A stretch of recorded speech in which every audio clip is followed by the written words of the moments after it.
inaharibu zaidi. Tunataka tufanye kazi kama wandugu. Social media anasaidia kwa sababu yale inafanyika South Africa tungeweza kujuaje kama hakuna watu wa social media. Lazima tuwe pamoja na nyinyi na iendelee, sababu tusipoona vitu kama hiyo tutajuaje wengine na nyanyaswa.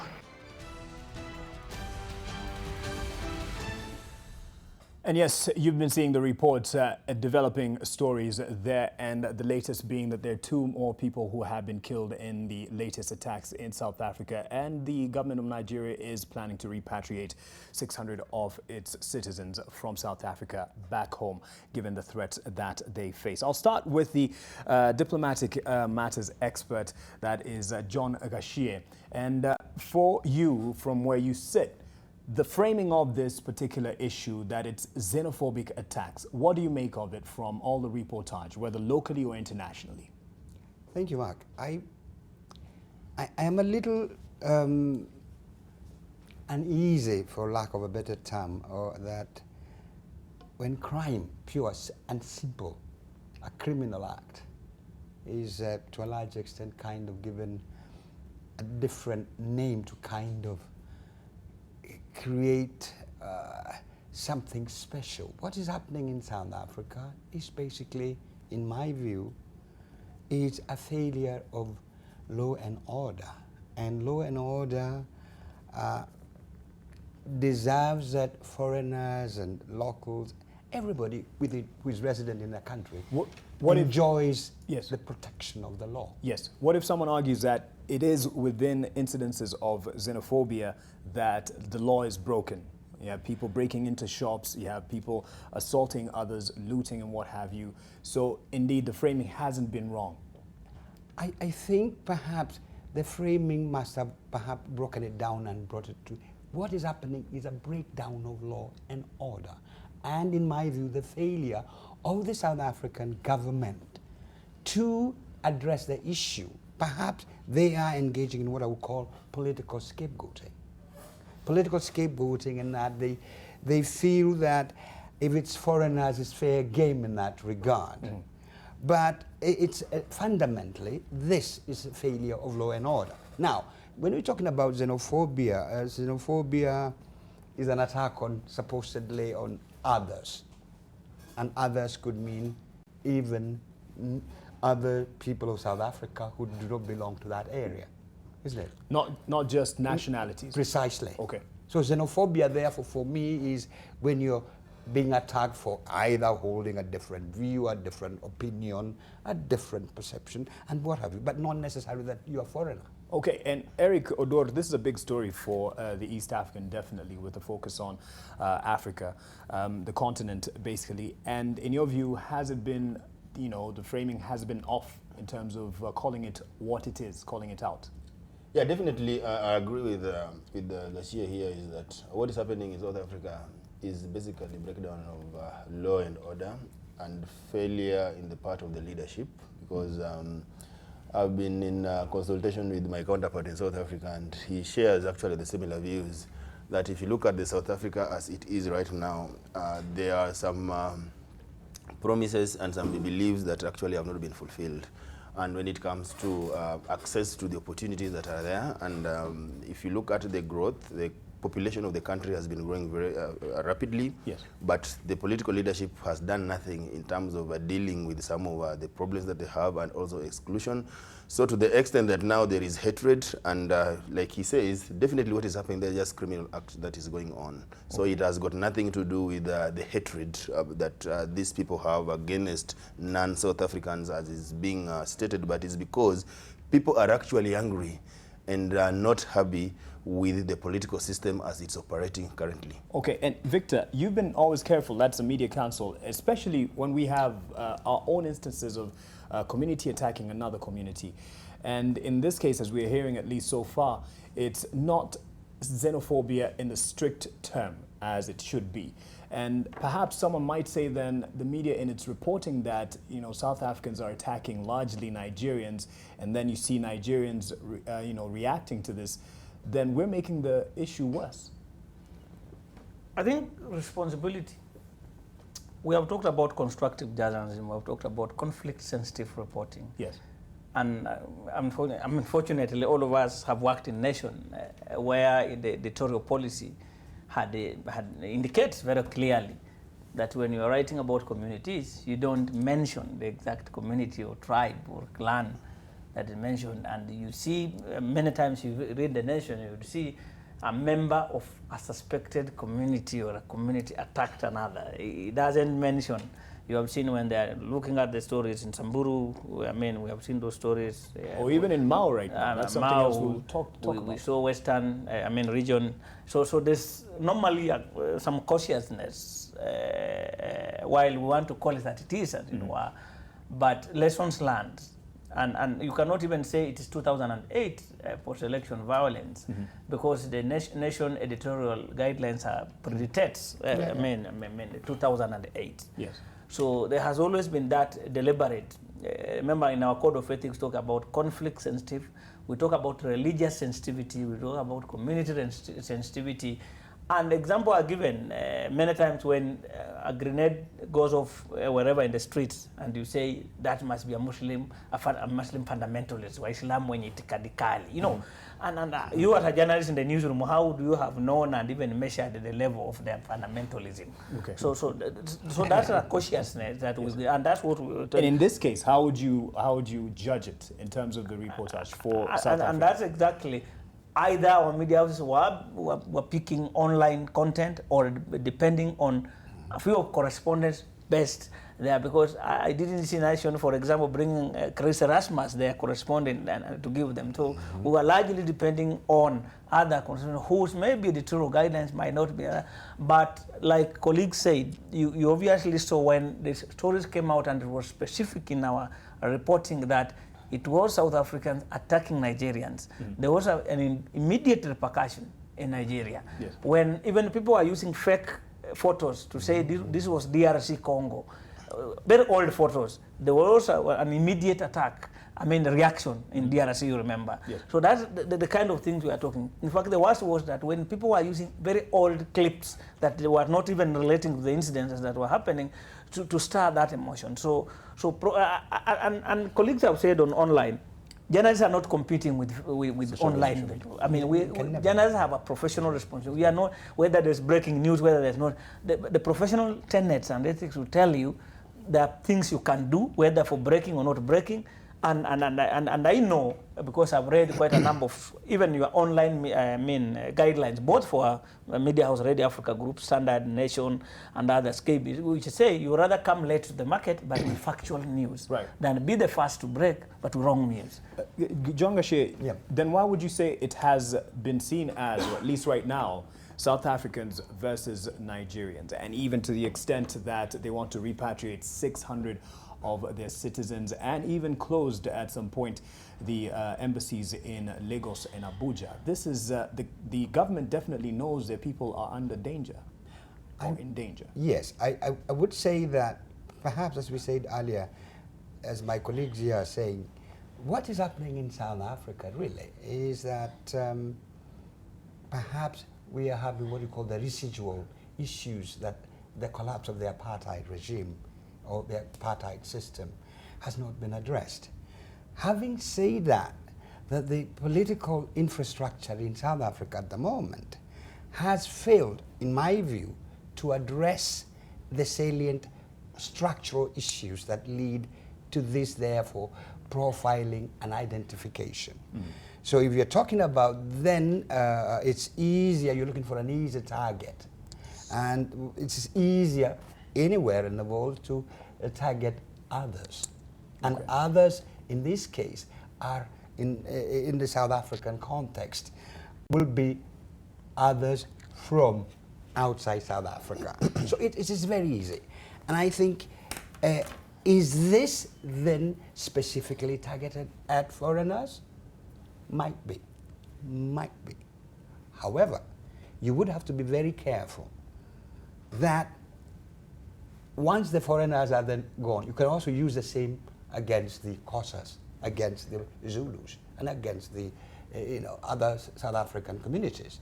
Indeed, if you were to look at the level of criminality, so to speak, If you go to Cape Town, within the townships and what have you, right now, the South African military has been called out to help in the maintenance of law and order within certain sections of, Cape Town. Now, there have been, South Africa has one of the highest murder rates in the world, indeed. So, the issue of femicide, homicide, and what have you, that's happening in South Africa very, very, very high. Now, that this has happened perhaps within Johannesburg or within the outskirts of certain areas, I agree. But for me, it's a failure of law and order. Okay. And therefore, the media must be very careful not to try and to dampen or kind of make it appear sophisticated. Xenophobia. Xenophobia. You find that and therefore, sophisticated. and therefore it's sophisticated. My colleague here is saying, if then a Kenyan or a Zimbabwean or a Namibian for that matter, or even a South African, to have been killed or attacked because somebody felt they hadn't done, or they are using him as an excuse to justify their action, then if then it is perpetrated and targeted at foreigners, then we have an issue. And for Nigeria, I think every country, and I'm sure you had the Kenyan Foreign Ministry here, saying that they've asked the Kenyan High Commissioner to South Africa to try using what we call the Kenyan Diaspora Association and what have you, because that's your first job. All right. To ensure that your nationals are safe. Let me just give Eric a chance to give the bigger picture that you feel is perhaps not being given in this story. Yes, I think what some of the journalists actually from South Africa they are raising, they are saying that what is happening in South Africa, the problem is not necessarily the people who are being targeted, as the locals complain about limited economic opportunities. Okay. And when they were moving away now from apartheid in 1994, when they got the independence, there are some things that ought to have been done to try and fix the inequalities and exclusion that was there then. But these things are never taken into consideration. So that's the reason, and the reason why is that now you get a South African who is going to compete for a job with a Zimbabwean there, or a Nigerian or a Kenyan there, that you'll find that these people are willing to take up these jobs. But the South Africans, given that they believe that they are have this self-entitlement, that we are South African, therefore these are our jobs. But are they qualified for it? Okay. Because there were no interventions that were put in place to ensure that when they were moving from that kind of a discriminatory regime to a regime where everybody was going to be free, and to ensure that they are also empowered so that when they are competing, they're able to compete with equal footing with these other nationals they are attacking. Right. Then also there is this other angle whereby when people are also going for jobs, some guys who are going there to look for greener pastures, you know, when you're looking for greener pastures, sometimes their options are limited, and therefore the job that you are given, sometimes you'll get that job, and also at maybe the remuneration will be lower than the expectations of the South African. And looking at the economic systems, employers will not want to employ you because you are so and so, or because you are a Kenyan, or because you come from this community. But the employer will employ you based on what you are going to put on table, the value you are going to add. Yes. And that is not what's going that's not what's happening in South Africans, because South African probably they have got that kind of they want self-entitlement, but again they can't compete with these other nationals who are streaming into South Africa for economic opportunities that are available. Okay, in like 2 words, because I need to take a break. Is this xenophobia, as it's been reported? I think what is happening is just a criminal act that is going on in South Africa. Poor framing. Overframing. Poor framing. Poor framing. I mean, we've just... This is criminal act and collapse and failure of law and order. Because, Joe, I mean, Mark, these things happen. Go to Juba right now. How safe are none South Sudanese in Juba?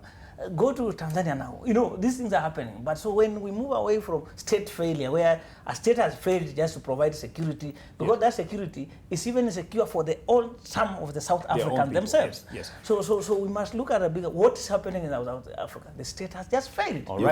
You can even look at it this way. When the famous reggae musician was killed, Lucky Dube, when those guys thought that this guy was not one of us. Yes. I mean, but it turned out that it was a South African. All right, all right. Let's end at that point for this issue. When we come back, There is a question that I had asked about why Kenyan media has been tagged or titled Githeri media.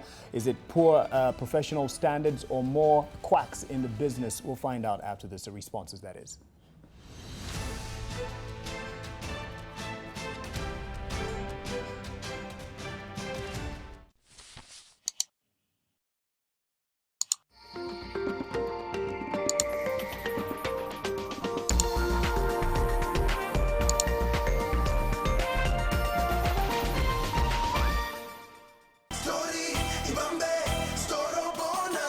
Ati mtoto analia, mpatie simu.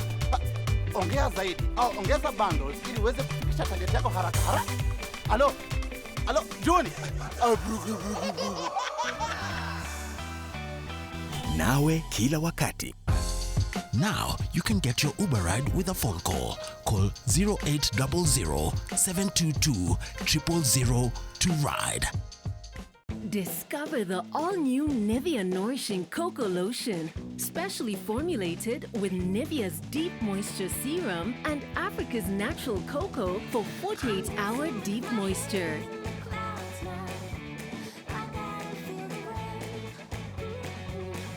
Glowing, radiant skin with Nourishing Cocoa Lotion from Nivea.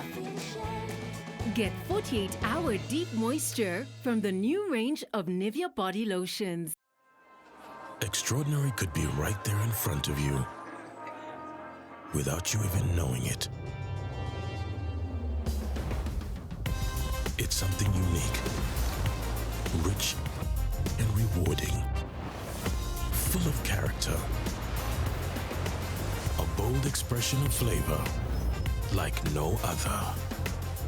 Experience extraordinary. Guinness, made of more. Makini Herbs Clinic inaendelea kuwapa tabasamu wanandoa ambao hawakujaliwa kupata watoto hata baada ya kukaa kwenye ndoa kwa muda mrefu. Kwa zaidi ya miaka 6, Bwana Francis na mkewe Alice hawakuwa na amani na waliteseka baada ya harusi yao. Lakini baada ya kumtembelea Daktari Isaac Magige wa Makini Herbs Clinic, walifanikiwa, maana maombi yao yalijibiwa, na sio mara moja tu, bali mara 3. Nilikuwa nimevunjika moyo kutoka kitambo.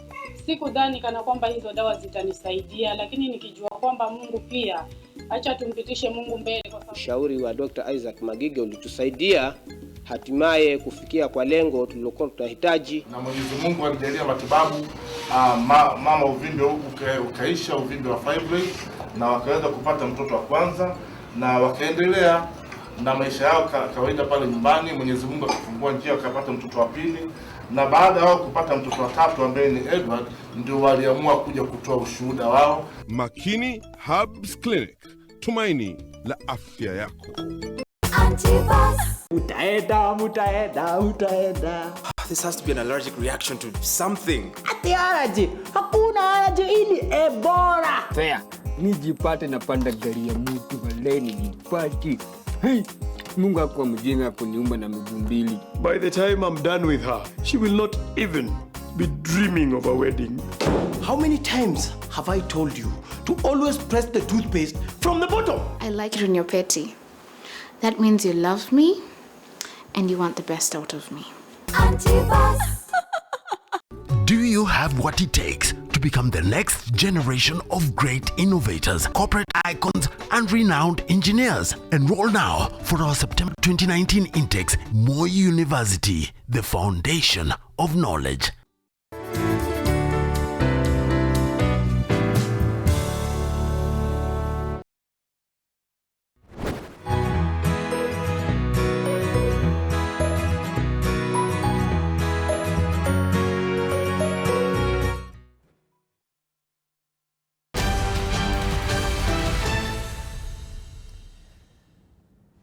Welcome back. The Media Council of Kenya has sent out a statement raising concern with the rising cases of attacks on journalists. The latest case being threats against Citizen TV journalist Stephen Leto over his reporting on the ongoing Mau evictions.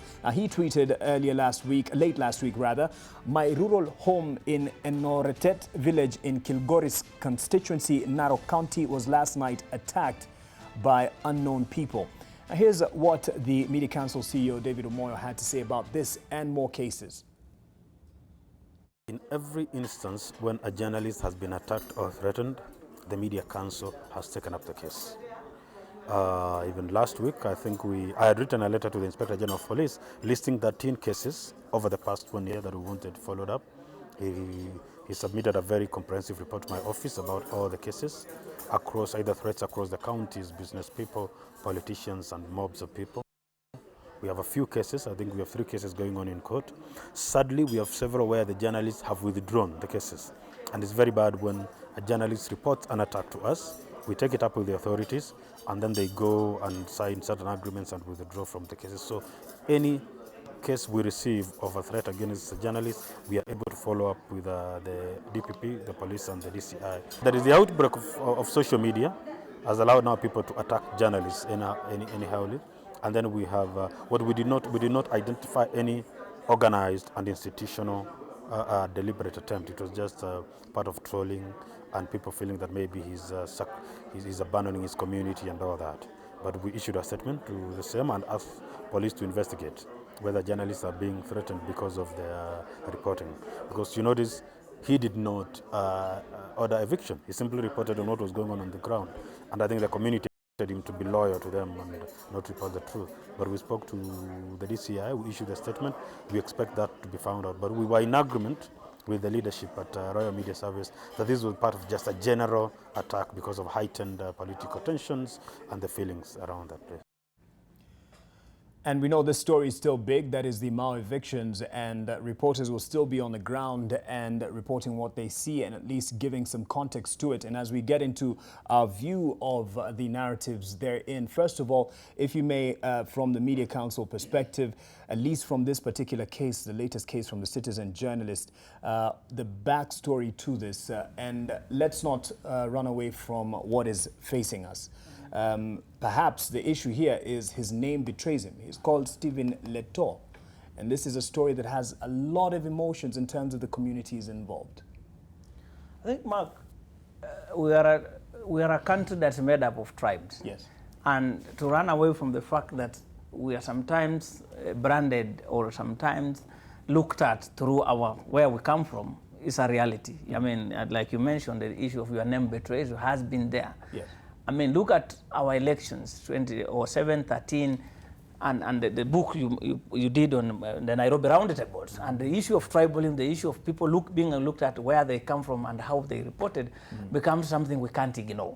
In addition to Leto, and there's nothing wrong, Leto being a Masai and being a Masai, but people from outside would wonder why he is doing it. Yes. You know, like you are saying, I mean, somebody said you are a Masai and they thought that especially that when I was doing that interview with the it happened to yourself. And yes, Aaron Cheruiyot, because I was told, because you're called Masai, people you're thought very biased. Yes, people thought you are Masai, simply because your name is Masai. And you saw even online how people are reacting to you, which was not the fact.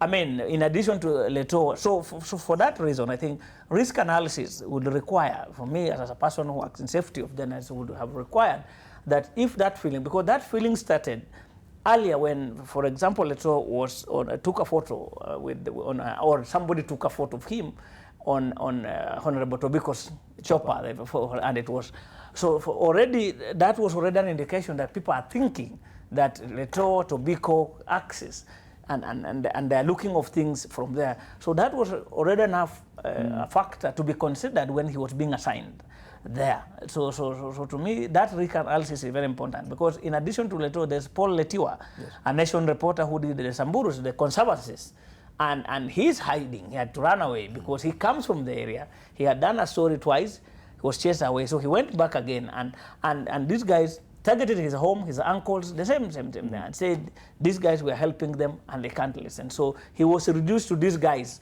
as a not as a journalist. So those things are happening. I remember when some time when, for example, MediaMax staff had a problem in Kisumu. I remember at a time when even Royal Media staff in Gatundu, Kiambu had a problem. So these are things that we must be alive to, and the code of ethics is very clear. Where you think there's conflict of interest, or where you think that your reportage of that matter might be misconstrued to mean something else, should be relooked at. And this is something we have had a discussion generally in around, because what we are doing as media is also saying, For example, who reports for Nation Media Group on Jubilee issues? Just check. Or who reports for Nation or Standard even on for example, ODM matters? And you start seeing particular names. And why, while it's easier, and editors have raised this, is that it's easier for Victor to follow up on things that parties that are for the Kenyans and the rest. But what are you doing is you're officializing that is only a Luhya journalist who can get stories from ANC, or is a Kikuyu journalist who can only get a story from one form of Jubilee. So while that is a practical thing that the editors have to deal with, but what are we sending out there when we officially say? So those are some of the challenges you are saying. But even as we observe the issues and the risks involved, aren't we entrenching further the tribal lines and the divisions then, if we bow to that and maybe not have Mark Masai or Stephen Leto continue to cover issues that are very sensitive and involve certain communities? Aren't we entrenching the same? I'll throw this to an analysis must be done. Yes. It's not a blanket general, but risk analysis involved. But we shouldn't be cowed in our line of duty. Because if already there are social media posts to that effect, that Leto is being looked at, then we can't ignore it when we are assigning him. Yeah, that's very true. But we shouldn't be generally as well cowed into bowing into the pressure in certain. But you know, you're more experienced in this profession. You could tell me in terms of what we should do then moving forward. Journalists must be very, very, very careful, and especially the editors, in assessing the security threats and the risks that are inherent in an assignment. And in a particular charged environment, then you needed to be able to weigh whether then what is a story that you need and how do you get that story. Having said that, you cannot, in my view, debar somebody on account of his ethnic or locality. Right. But you must be able to also exercise a lot of professional oversight and professional quality control, because journalists indeed are supposed to be professional, but they are also human, and indeed there is a conflict of interest issues, and that is neither really a journalistic issue per se. I think even in terms of security, in terms of deployment, and in terms of trying to have diversity, you needed to weigh all those things. So does this support what he said earlier, that certain journalists would be covering, if it's a Jubilee stronghold, if it's an opposition stronghold? If I was an editor at that particular time, I'll be able to do what we call a turning around, because you see, you could also get. It doesn't matter whether you are from an ethnic community. There's an issue of also getting too comfortable with the source. Right. And that professionally from our code, isn't that? You must be ethical. But could therefore Kikuyu journalists be compromised on account of being Kikuyu? Of course it could. Could a Luo journalist be compromised on account of being a Kikuyu? I mean a Luo, that would be. But I think you have a right as an editor to be able to insist on ethical principles of conduct of journalism, and therefore you also have a right to turn around and have people. There are journalists who, who have got very good contacts, but you also have to use this with a pinch of salt at times, you see? And I think it's really an editorial function, an ethical function, a professional issue. And it's a delicate dance. Yes. From your position as Secretary General of the Kenya Union of Journalists, you sent out a protest letter to the President, and this was on attacks directed at journalists. Not just it wasn't just a case of Leto that has hit us recently. Yes, let me just contribute to what my two panelists have said, because I've seen several cases where a journalist is being deployed to cover a specific political party, because that political party maybe is popular from in the area where the journalist comes from. But journalist himself does not even subscribe to that political party. I've seen so many cases of that, where you take, for example, you take a Luo journalist to go and cover ODM. But this Luo journalist does not even subscribe in the ODM ideals completely. The other day, I think last week, I was having a discussion with a journalist from Rift Valley, and this journalist has got no interest in what is happening in Itangatanga team, actually. So that's how we are supposed to look at it. When a journalist is being assigned to cover a particular beat, that journalist is being assigned to cover that bit as a professional, not as a tribal leader or as a tribal journalist, but as a professional. And in most cases, I've seen most journalists actually have delivered. Because I know most journalists actually, they do not subscribe to the ideology of these political parties. Yes. They go there as a professional, probably because they have contact, and also because they are accepted there. Because once you start forcing a journalist to cover a particular bit where this journalist is not accepted, then definitely what you are doing, you are exposing this journalist to gender. Yes, okay. and there's the issue of the risk analysis, yes. and also risk safety analysis, coming. Victor and us, when you are training journalists in safety, first of thing, we usually tell them that you must do risk analysis when you are going to cover a hostile environment. Yes. For example, if you are going to cover Mao, you know very well that it's a hostile environment, there is conflict between two communities and the government in between. So what happens is that you are likely to get yourself into that problem, and therefore you must do risk analysis. Am I accepted? Like he was saying, that definitely if Leto comes from that area and there is a conflict already, because it is not even a conflict, it has been framed by politicians that there is a conflict between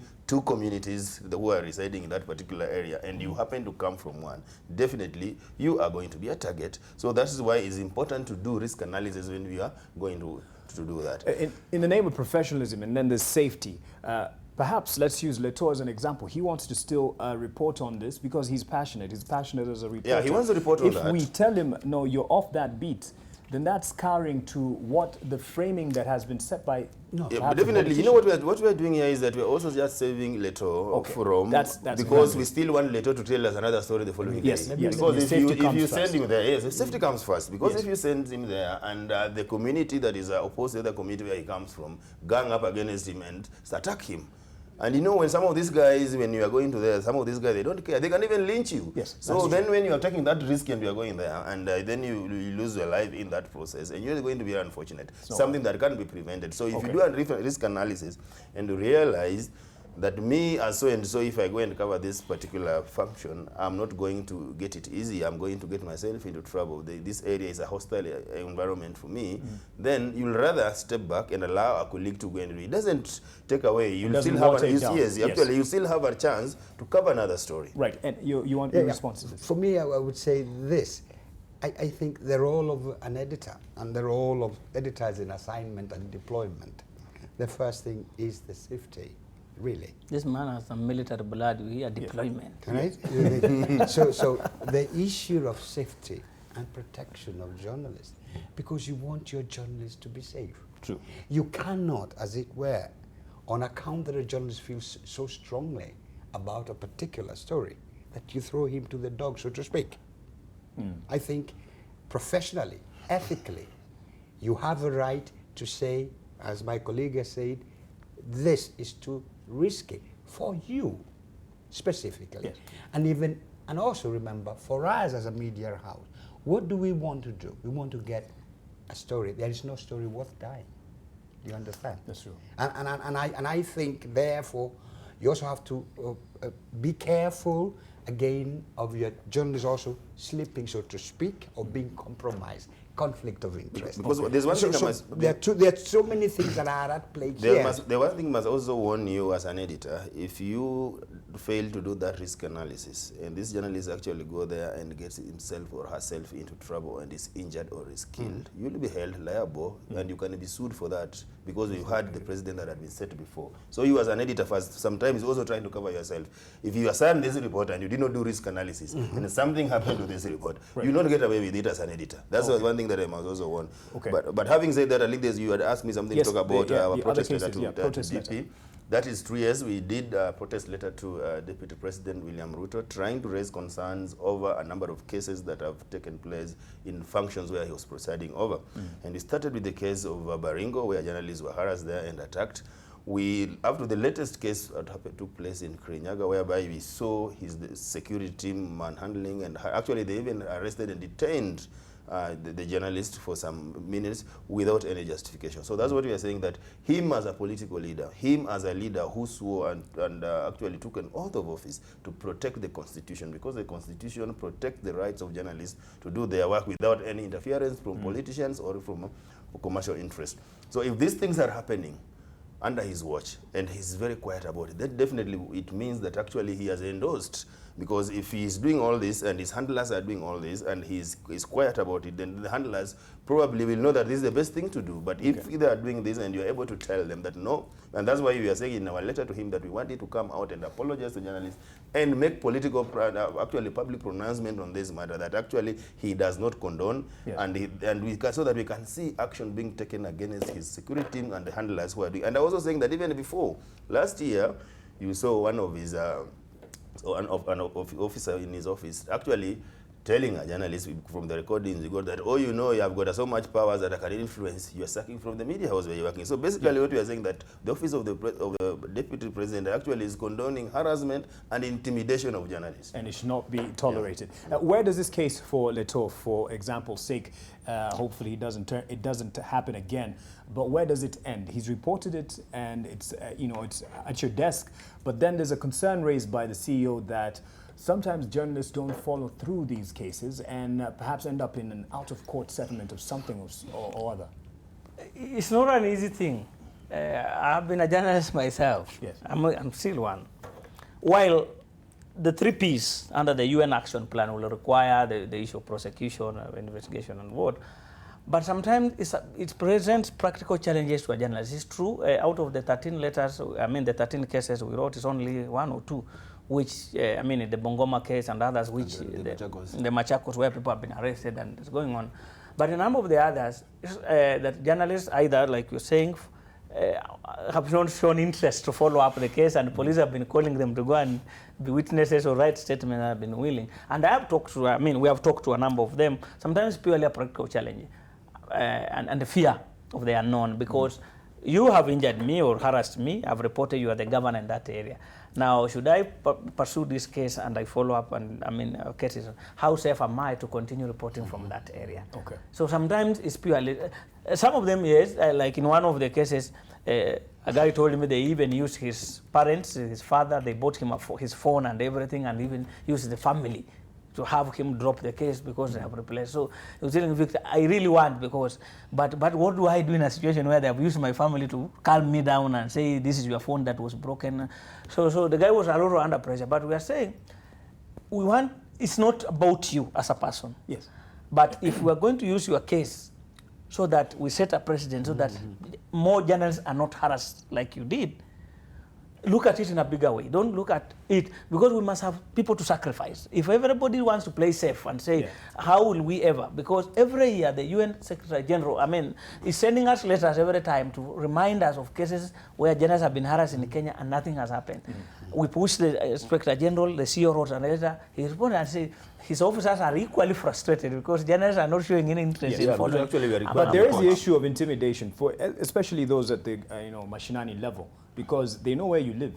That's what I'm saying. Definitely, they know where they live, and sometimes they even send those hooligans and those goons who will come and warn you against. Actually, they will brand you a threat to the leadership of that particular county. They will tell you that first of all come up with propaganda, how they are aware that you've been influenced or you've been bribed by a rival. Like the Letewa, Paul Letewa case. Yeah, that's what they do. They send on email on family WhatsApp group how he has been bribed. How they even now send to the father. I told him, we are offering this young man a job, a very big job, and we pay him a huge salary. Awache kutabika huko nation. So that's what they usually do. Actually, they try to do that. So this always been trying to malign you so that you are able now to submit to what they are doing. So, but again, I must also say that we still also have cases whereby we and as the media stakeholders are disappointed, whereby journalists are actually openly actually dissociate themselves from the statements that they've written and sent to us when we are trying to follow up when they do not cooperate. Because once a journalist has been attacked and the case has been reported to us, we've taken this case with the police investigations are being carried out. Because obviously, for this case or these people to be prosecuted in court, there must be a complainant and there must be a statement from the complainant. These people just disappear. Yes. And last time you were told that journalists was seen in another meeting with the people he was complaining about. All right, so those are some of the challenges actually. But we have had three cases that have been completed. A case in Meru against a national media group guy where somebody has been arrested and sentenced. In Busia, we have a case, you remember, against Mondo and the rest, where again a process went and at least people have been charged. So we are arguing journalists that it's not just them as persons, but how do we use their cases to build up these cases to show that if you did something, something will happen to you. That's why we want really journalists to pick up. But again, Eric says, the issue is also sometimes not intimidation. The issue is the 5 Ws and H of an incident. The journalists are so casual. They never even, what happened to you, where, when? And they say, you know. So sometimes they are so casual, and some of those things can't make it when we are now officially filing in some cases. So we need also journalists to be very formal in the way when something happens to you, report it. Pick the 5 Ws and H of an incident. Okay.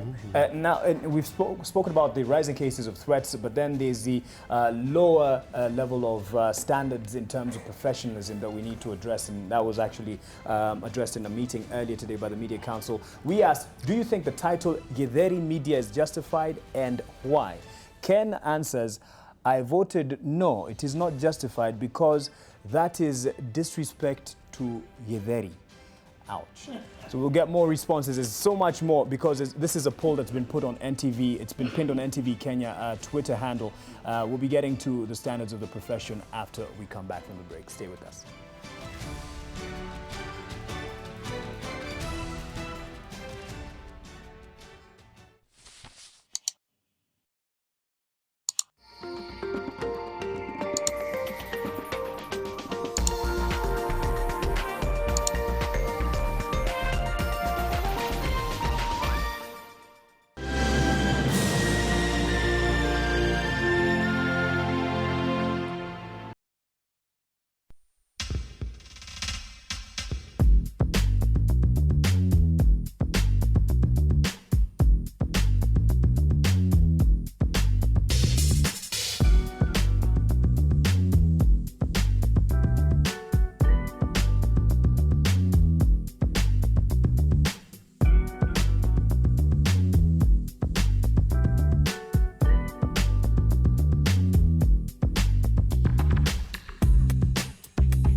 could be larger than life, bigger than the world, living out the hopes and dreams of every boy and every girl.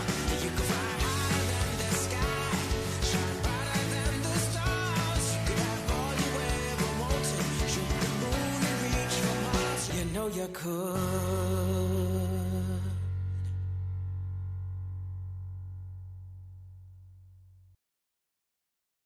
NTV continues to bring you great entertainment, news and sports shows. Stay tuned to NTV For free-to-air set-top boxes and digital TVs, please ensure your aerial is pointed for optimum picture. Then, rescan your set-top box to refresh the channels. When search is complete, scroll until you find your favorite channel under the name NTV or ADN NTV. Choose channel 91 on GoTV, 271 on DSTV, 106 on StarTimes, 13 on Zuku, and we're also on Signet. NTV, turning on your world.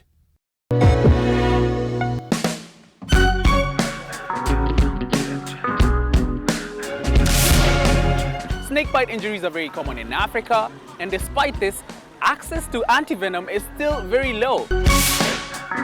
When it comes to directing, I never really decided like, hey, I want to be a director one day. What actually happened was I was getting a bit tired with the work that I was doing because it all looked quite repetitive. Palm oil is the lifeblood of cooking in Nigeria. The country is a leading producer of same, but imports a huge amount of the product every year. Let's find out why. Welcome to Turkana University College. Turkana University is a center of research, innovation, and technological development. Apply now for our January, May, and September intakes. Turkana University, the cradle of knowledge. How well does the business world know about your business? You take care of that when you participate in the Kenya Top 100 Mid-Sized Companies Survey and stand to benefit from an industry benchmarking report, opportunities to network with peers and recognition for innovation, corporate, social responsibility and sustainable environment practices. The Business Daily and KPMG recognizes the top 100 mid-sized companies every year for their achievements in business, allowing many to take their seat among the great. Participate today.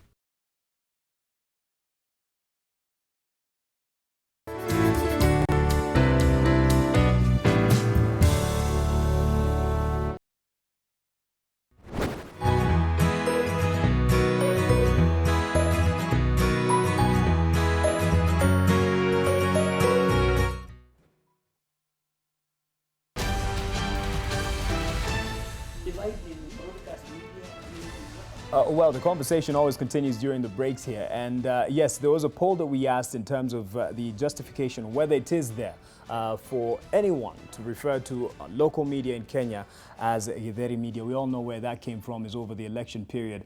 And after that, it's been used to tag the profession and professionals within the practice as that. And it's making one of us very, very furious. But I'll start with Bwire. Earlier in the day, you had a meeting, and this was to tackle the issue of having quacks who have infiltrated newsrooms or are carrying out different issues like extorting the public in the name of Nation Media Group, in the name of the Standard Media Group.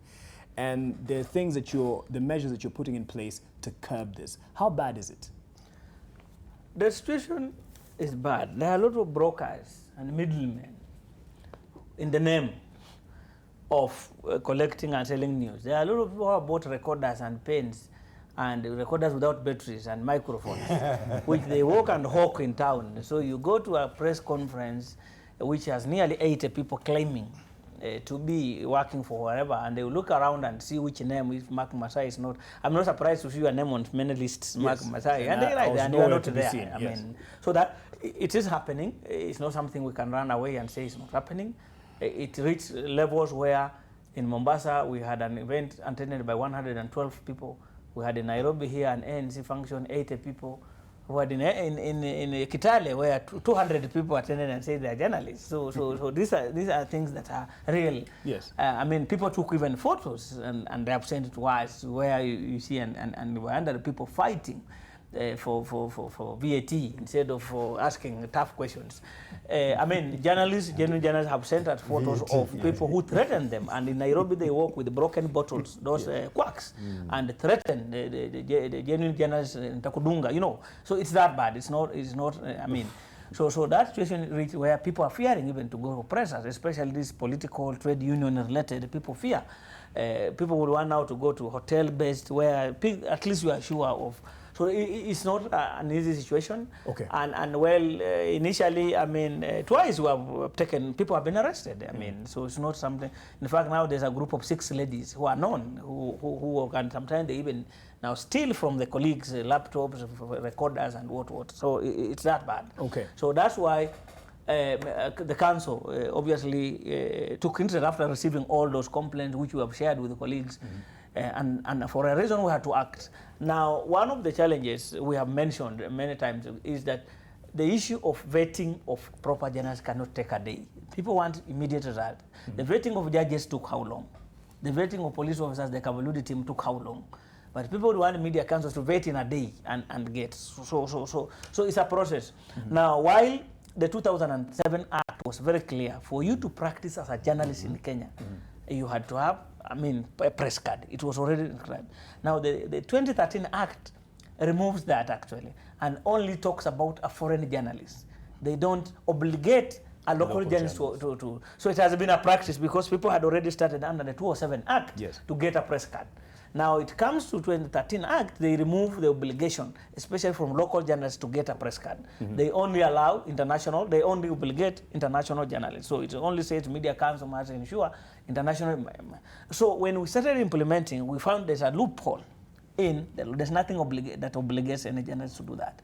Now that's why the first thing is this team under the National Media Sector Group to engage Parliament to review the Media Council Act, to reintroduce that section that obligates everybody to get a press card. In the absence of that right now, anyone can walk into a function and say, I'm a journalist. No, I mean, what we are saying is the requirements are there. Yes. That obviously you must be accredited to practice. Now, in addition to what I'm saying is that people who even left the profession, because we had put their press card, which people went and manufactured and started playing with. That's why one of the things was, in addition to the law that is happening, you have seen the Media Council CEO walking around all media houses to get buy-in from all the stakeholders to introduce the new press card that will have special features to debar people. The other challenge was we had the law had obligated the council to give press card to journalists, in fact. But what happens to cameramen, videographers, technical people who help journalists when they go to work? Yes. So those are people who also get access, but they are not journalists, and they're not interested in journalism. We have continuity announcers, for example, comedians in newsroom who do their own things. They are behind micro, but they are not journalists. Now, the Act had only talked about accredited journalists. So what do we do with the comedians who are in newsrooms and others, morning show hosts and what? So that's the thing we are working on. So for one, we have introduced new accreditation guidelines that we are going through a process of public participation and hopefully the CS will gazette. Two, there are now 2 sets of while there's a code of ethics of the practice of journalism, which is a second schedule of the Media Council, there's now we have just done guidelines for for radio and TV hosts and interviewers and moderators. Now, this would apply to all people who sit behind a microphone, just whether now you're a journalist standardized. and part of why we need this, what the CEO is doing is to get endorsement from media owners that all people, whether you are a journalist or not, so long as you will be in charge of producing content, you must undergo a training on code of ethics for the practice of journalism. It's mandatory, which will give you a certificate. Now that will make a basis of us now giving you, and while journalists will have the press card, the other people will have another card that shows you work in a media house, but you are not a journalist. But you must have undergone that training for 6 weeks, which now will involve interviewing skills, handling all those things, and an introduction to code of ethics, so that we have this as minimums. So that is what is happening currently. Yes. We have obviously written to big institutions like all hotels, Parliament, courts, and we are doing now joint accreditation of people who will report from those institutions. So without a Media Council, the other thing that has happened, the Communication Authority of Kenya has just introduced what they are calling the annual certification of all broadcasters. From 1st July 2020, they will be giving that, and they are saying they will not give any media house they will not renew your license to operate if your journalists are not accredited by the Media Council of Kenya. So, so that is what we are building on. Some measures being put in place. Yes. Let me talk to my senior here in the profession. You've been in the game for many years, and you've practiced not just in Kenya, in the continent. But this issue of perhaps having the quacks who are giving the profession a bad name has brought about this, you know, the titles and the tags that are being used to refer to Kenyan media or journalists. And there's that one, there's Gazeti ya Kufunga Nyama, then there's Githeri Media. How does that make you feel as someone who's still practicing and still molding other journalists in Kenya? Yeah, I would say, let me perhaps, I get very offended. And I'll tell you why, because you're cheapening all of us, and we are not cheap. Journalism is a career and it's a profession, and it has a code of ethics, and it has very high standards. And perhaps to put it in context, the Kenyan media, at least the one that I know, the mainstream, the legacy media, is among the highest rated internationally in Africa, globally, and what have you, because they do a good job. Having said that, has the media been infiltrated? Yes. Have there been lapses? And it just didn't start today. Yes. Have there been lapses of judgment, professional or otherwise? Yes. But that notwithstanding, that the president or perhaps the deputy president or the former prime minister for that matter have a beef with the media, that notwithstanding, they are entitled. But that cannot in itself be a license to try and debase one of the best institutions that we have in this country, notwithstanding the lapses that are there. So when I'm hearing someone talking about Githeri Media, I am saying I am really not so sure that I want to get into that debate, because I think those who are saying that the legacy media in Kenya is fairly robust, it's fairly professional. Yes. And I wouldn't want to get into a debate as to whether you are carrying out a pops and what have you, because I have seen it work and it functions. Okay, could it be made better? Yes. Yes. Could it be corrected? They're doing that. Could we? But let's not cheapen the Kenyan media by allowing what the deputy president or the president or the prime minister or the politicians. We could also call them a Githeri politician, couldn't we? Well said. From your standpoint as Kenya Union of Journalists Secretary General, you must be concerned about those who are giving the profession a name. What are you doing? What measures are there? Of course, the Kenya Union of Journalists is to protect the stakeholders. Yes, for us is to protect the rights of journalists, and we've even gone further to find out why this is happening. And the problem actually is not the journalists or the media per se, but the problem is the newsmakers, and who do not want to follow the processes and the proper procedures in newsrooms, because that's where the problem comes, and that's how they end up having quacks covering their functions. And I'll give you, for example, and even this is what has been brought to our attention by editors, that, for example, let me say I'm a politician A, I want to address a press conference tomorrow at 9 a.m. at a specific hotel. And the procedure is that if I want to do that, I have to send the official invitation to NMG to come and send their reporters to come and cover me. I'll come and look for you, Mark, or someone else who is purporting to be an NMG reporter. Tell you that, hey, Chief, tomorrow I've got a function at this hotel. Please cover me. Whether you work for that particular media house or not. You know that at the moment I already tried to beat the formal processes within the newsroom. How it happens? So I come, I meet you. I don't know whether you work for that media house. I don't know whether even you left that media house. I have some informal arrangement with you. Then I go out there as a newsmaker, as a politician, and I start claiming that, oh, you know, I bribed this journalist to go and do this story, but I've not this story has not been covered by the newspaper or by TV. So the problem is the people, actually the newsmakers, people who want shortcuts in terms of getting publicity. And these are the people who end up being frustrated by dealing with the wrong people. Once they've dealt with the wrong people, they go out there and come up with this campaign, smear campaign. I also know that journalism, it has been said that journalism is saying that thing that nobody once said. So once the media, and sometimes when they call us the Githeri media, I don't feel offended, but I feel that the journalists actually have done their job, because the people are now going out there to start campaign as a result of a good story that was done by the media. And I can tell you, there is a specific pattern from office of the deputy president. I've seen his bloggers going out there when a story has been done about deputy president. You'll see Dennis Itumbi, my friend, going out there with these people, trying to demonize journalists who did those story and mobilizing his bloggers to go out there and start demonizing and trying to belittle the media. So sometimes when they do that, I go home very happy that actually the media did a good job.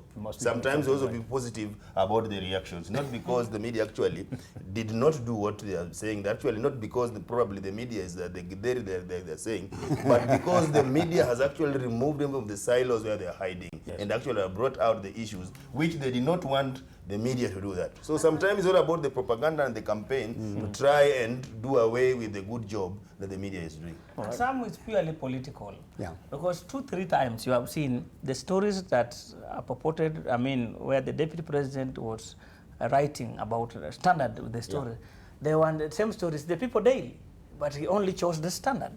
So sometimes it's politics that's spilling over to media. So those are things that we must also be alive to. Okay. That sometimes not purely media, but it can be personal, it can be business things that are, I mean, and you have seen, like, I know time is not allowing, but you have seen, even you guys, you are stopped from doing a story, I mean, preemptive for on the child rights story, and which is unprecedented. I mean, unprecedented. That's something that, and that's something that we because, I mean, why would somebody who also owns media, he owns media, will be blushing media, and he has invested. His media is this useless. Why are you investing in it? Why do you have a team of journalists around you? And these guys are, and this is an industry that's useless. So there's a lot of also insincerity in the manner some things are done, which many times are because of we journalists who walk around politicians or these media experts or gurus who walk around and lie and purport to tell politicians.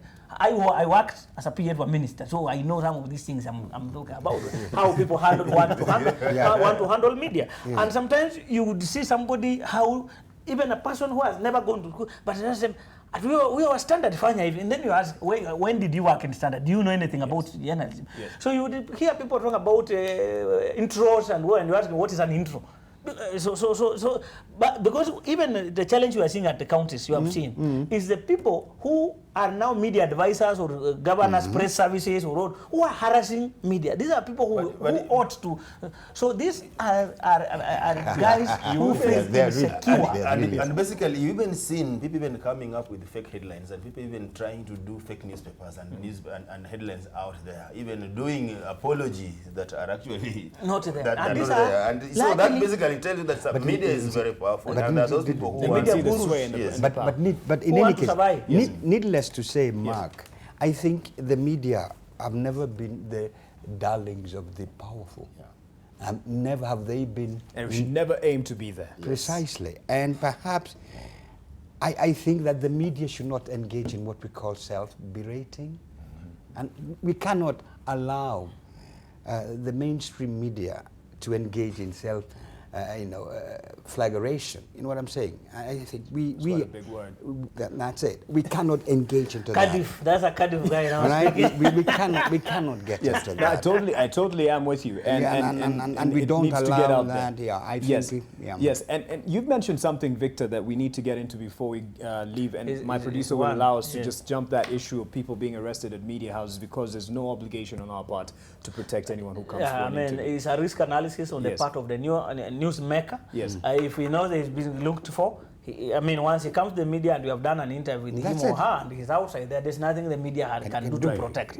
Unless he sleeps in the studio. You can't chase them away. Such as what Ndindi you can't chase them away. had said he would do, the Kiaro Member of Parliament, and that's what we had opted to kind of just put on the side. But the best you did, that you continuously showed him in the newsroom. You had a responsibility, that was news, and you showed him. But you can't protect, you can't stop the police from arresting. You will also be charged for definitely what will be again is probably if they storm a live broadcast. We have the obligation to protect. Exactly. You know, that means that actually there are issues to protect. But a process that takes place after, I don't think there is some things that we can't do as a media. Yes.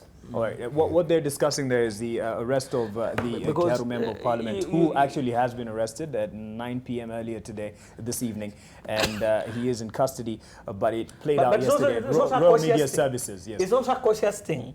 that for you, remember, and it happened here when for one time Ndura Warunge had been looked for. Sorry, bless for you. quite some time, and he came here for an interview, and while leaving the media house, I mean, he was arrested outside there. And his followers never understood, never forgave the nation for some time. They said it was our fault. They almost came here with set placards set up. So sometimes journalists also need to be cautious that if somebody, for example, is being looked for, largely in criminal related, I mean, that you also risk hosting such a person when he's still in that middle. So that, what are you doing? I would say But this. actually, like Suna East MP, Junaid Mohammed, he came here 2016 in June, and it was over to talk about basically on AM Live, on a political show, and of course to respond to accusations of hate speech and what have you. And they were looking for him. The authorities were looking for him, and he was arrested right after he left the building. And that's what people might say. You guys are setting people up for. Yeah, exactly. We never. You can't know what I did outside there if I'm being looked for police or not. When you call me here. In any case, the media is not above the law. Yes. So let's cut the chase.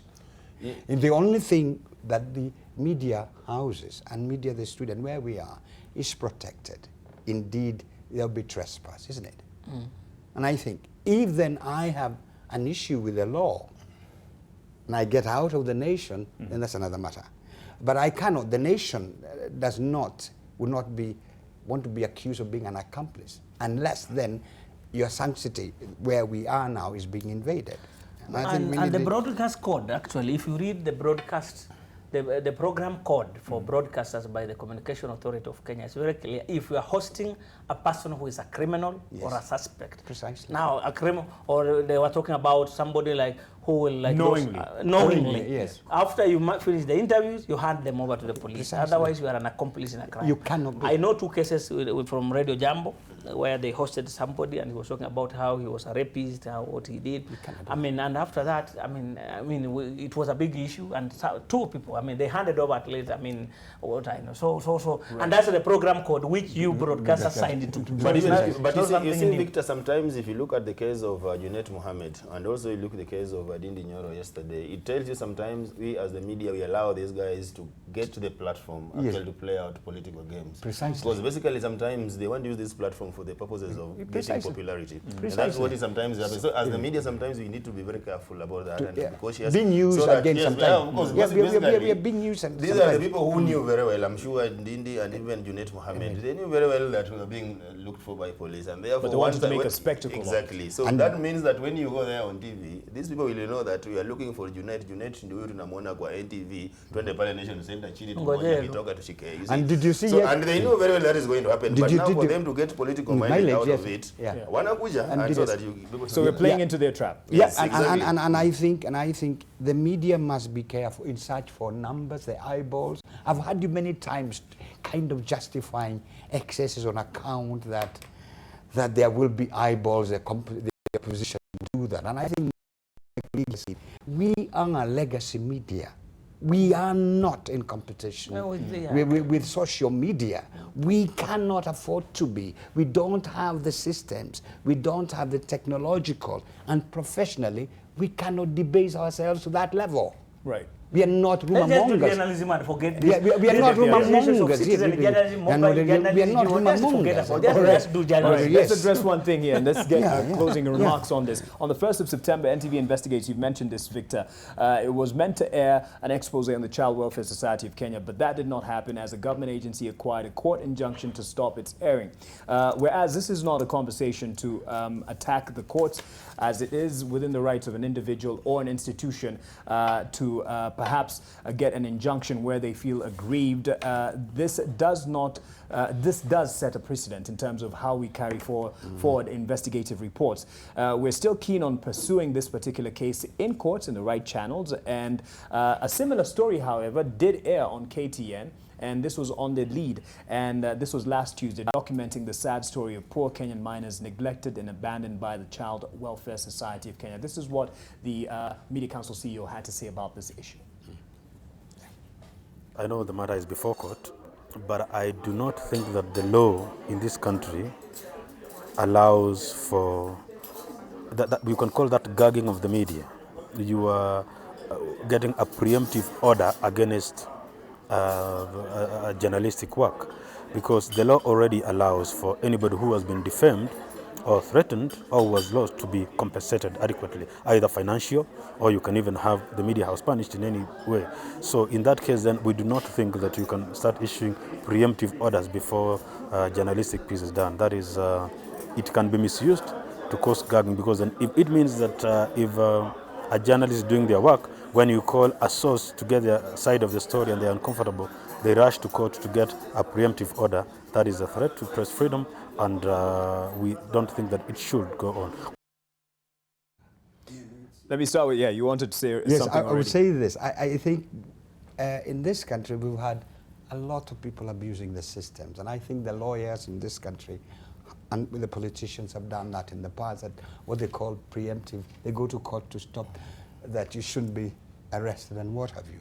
And now it has already come to the arena of news. Indeed, Goldenberg, indeed, NYS, indeed, what you did, this beautiful story you did on the toxic city and what is going on. Yes.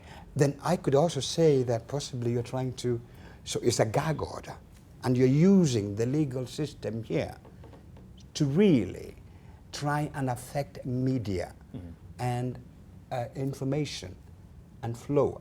And I think, as the CEO has said, and I think worldwide, this is one of the first times I've ever heard in many, and I think you guys would help me, of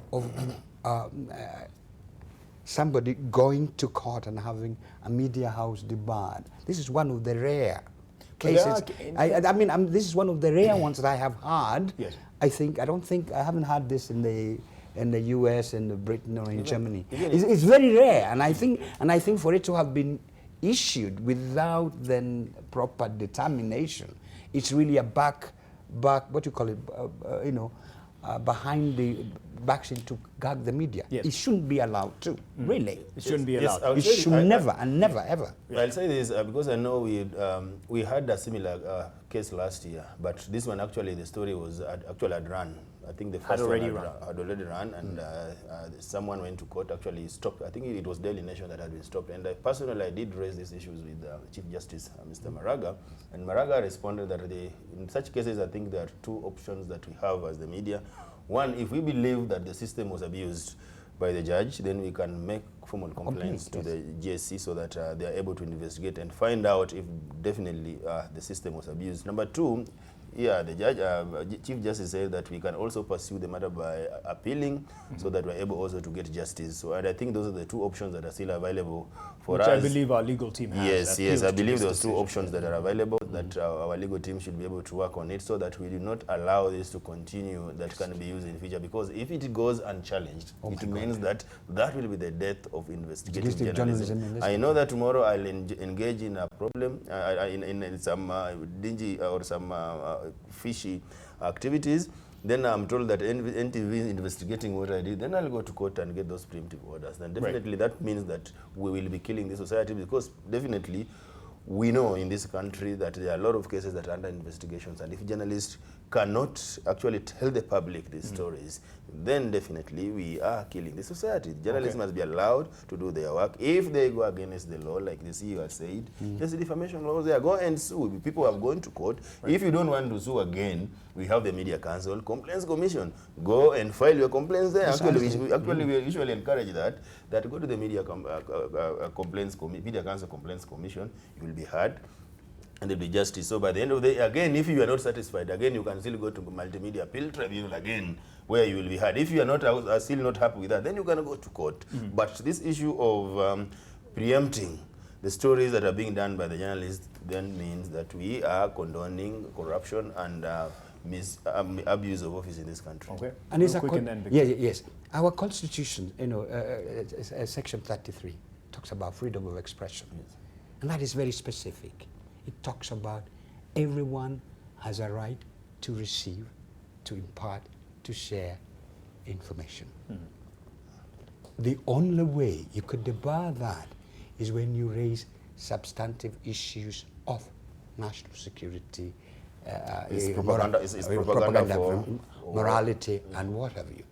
And I think Section 33, And 34, incitement and to 35. violence. You see, you cannot. And anybody, I think, is unconstitutional, because the chapter 4 of our constitution is the overriding one. Right. And then we have section 26. And I think, so for me, I am quite surprised, angry, and disappointed that therefore we could have people using the courts then to gag the media and to obliterate the freedom of expression. Okay. And we are not talking about morality here. We're talking about corruption, abuse of office. Yes. But the story aired, and it was on the lead, and just for the record, this was not perhaps our way of circumventing the system. We did not share information with the Standard Media Group. They did it independently, that is the Standard newspaper and KTN, and we will still be keen on airing ours using the same channels as the courts. I attended a meeting last week in Uganda about how in East Africa, how the legal system is being used to frustrate press freedom, and it was very. In fact, we have we had a judge from Uganda, and we were sharing some of these things. And what came out is that we need lawyers. Are people also looking for jobs like anybody? Yes. Now the bigger thing is for we media under the Kenya Media Working Group, which you convene. And where Article 19, where you are the chair, is one of the people on the legal committee under that. We need to challenge such things because we need public interest litigation to pursue such matters. I know nation would want to pursue because, but sometimes SEC is also overwhelmed. As one person for the whole thing, he wants to. Sometimes it's also, a consideration of resources are needed. So some media houses leave out some of these cases, not because they don't, but sometimes people. But we have no excuse, whatever, us, in whatever we see it, not to pursue that thing and get it challenged or an argument, a serious argument under that thing. Okay. Because I could hear in that meeting, how and one of the magistrates, one of the judges, a very senior judge from Uganda, mentioned that issue, that some of you leave things, judges cannot call you out and tell you this case you can win. Yes. But many times we don't go there. Or where we go there, we never prepare well to go and, argue. And I remember our case, you remember the case we had, where for 3 years we were pursuing a case where the only issue was this is a draconian law, and we never raised the substance. Even we never quoted Article 32 or 33 so we need to follow up such matters through Article 19, which has done very well and to challenge such things. For us, at least we have the capacity. Now, KUJ, you have a capacity, you have some legal resources. Please, let's pursue, not just for nation, but for prosperity, for the industry. So this is a matter that we need to pursue. We'll be able to look at this. We are really concerned about that. Okay, that's Sins of Saviors, and we'll have, of course, as you've seen, people who would want to pursue this legally and make sure that you, in the interest of public interest, get to hear the truth behind this particular piece that was done by Edmund Nyabola and the team. Gentlemen, I want to thank you for your time. I know we have an early morning tomorrow. We'll be at least with two gentlemen at a separate meeting. But thank you for your time. Veteran Gashie, thank you so much for the time that you've given us. Victor and Eric also for your opinions on and support to this particular program and to the team that made it possible. But before we go, let's leave you with the international radar. We're talking about the insecurity issues or threats towards our journalists here in Kenya. Well, get this. This is a case from a scary kind of mistaken identity. 6 Afghan journalists are all identified as radio news reporters, were kidnapped by Taliban insurgents on Friday while traveling to a media conference. However, the chief Taliban spokesman said on Saturday that the seizure of the journalists had been a mistake, my goodness, and that they would soon be released.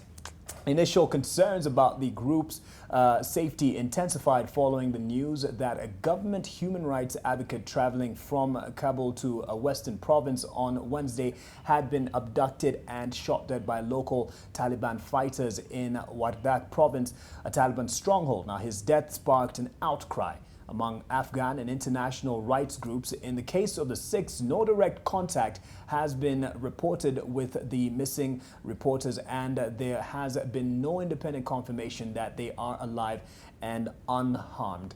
Let's hope that they are. Last year, Afghanistan was the deadliest country for journalists, with at least 13 killed, according to the Committee to Protect Journalists in New York. Another press monitoring group said a total of 16 had died. Now, most of the casualties were TV reporters and camera crews covering bombings and other violence. So something to think about of our colleagues internationally, and we keep standing with them. Thank you for watching Presspass. My name is Masai. Have yourself a good night.